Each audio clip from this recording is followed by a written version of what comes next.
നമസ്കാരം. ഇന്ന് നിങ്ങളുമായി ഒരു പുതിയ ചിന്തയാണ് പങ്കുവെക്കുന്നത്. ഒരാൾക്ക് ജീവിതത്തിൽ ഉയർച്ച, അയാൾ ഉയരുവാൻ എന്തൊക്കെയാണ് ചെയ്യേണ്ടത്, അതിനെപ്പറ്റി ചെറിയ കാര്യങ്ങൾ നിങ്ങളുമായി സംസാരിക്കുന്നു. പ്രപഞ്ചത്തിൽ ഭൂമിയുടെ വലിപ്പം വളരെ വളരെ നിസ്സാരമാണ്. ഈ ഭൂമിയിൽ അനേക കോടി ജനങ്ങൾ ജീവിച്ചിരുന്നു. ഇപ്പോൾ കോടിക്കണക്കിന് ജനങ്ങൾ ജീവിക്കുന്നു. ഇനിയും അനേകം കോടി ജീവിക്കാനിരിക്കുന്നു. ഇപ്പോൾ ജീവിച്ചിരിക്കുന്ന ജനകോടികളിൽ നമ്മുടെ സ്ഥാനം വളരെ ചെറുതാണ്.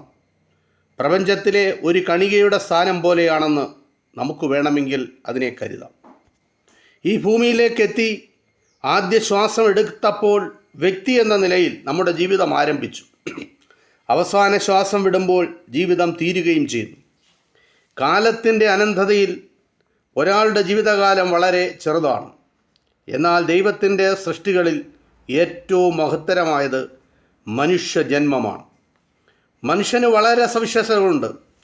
ആത്മാവും മനസ്സും ബുദ്ധിയുമൊക്കെ അവനെ മറ്റ് ജീവികളിൽ നിന്ന് ശ്രേഷ്ഠനാക്കുന്നു.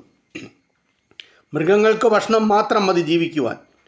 മനുഷ്യനെ സംബന്ധിച്ച് മനസ്സിനും ആത്മാവിനും ഒരുപോലെ പ്രാധാന്യമുണ്ട്. കുരങ്ങുകളുടെ സ്വഭാവം ഏതാണ്ട് ഒരുപോലെയാണ്. കാക്കകൾ തമ്മിലുള്ള വ്യത്യാസം കണ്ടുപിടിക്കാൻ ഏറെ വിഷമിക്കും.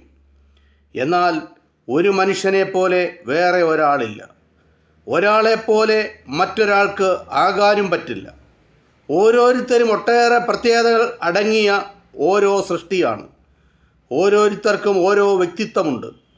മനുഷ്യന് കുടുംബ ബന്ധങ്ങളുണ്ട്, പ്രാർത്ഥനാലയങ്ങളുണ്ട്, മാനസിക ആശുപത്രികളുണ്ട്, വിദ്യാലയങ്ങളുണ്ട്. അങ്ങനെ മനുഷ്യൻ്റെ സാംസ്കാരിക വളർച്ചയ്ക്കും ആത്മീയ വളർച്ചയ്ക്കും വേണ്ടുന്ന എല്ലാ കാര്യങ്ങളും ഈ ഭൂമിയിലുണ്ട്.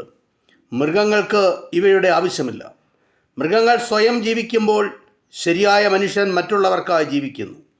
മനുഷ്യനെ സംബന്ധിച്ച വ്യക്തിത്വം, മാന്യത എന്നിവ പ്രധാനപ്പെട്ട ഘടകങ്ങളാണ്.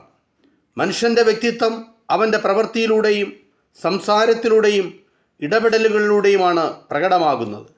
എല്ലാം തികഞ്ഞവർ ആരുമില്ല. വളരെയേറെ കാര്യങ്ങൾ ശ്രദ്ധിച്ചാൽ മാത്രമേ കുറേയെങ്കിലും മനുഷ്യന് ഉയരുവാൻ സാധിക്കുകയുള്ളൂ. ഇത് നമ്മുടെ ജീവിതത്തിൽ നമ്മൾ ഓർത്തിരിക്കേണ്ട കുറച്ച് കാര്യങ്ങൾ മാത്രമാണ്. ഇത് നിങ്ങളുമായി പങ്കുവെച്ചുകൊണ്ട് ഈ ചെറിയ വാക്കുകൾ നിർത്തുന്നു. നന്ദി.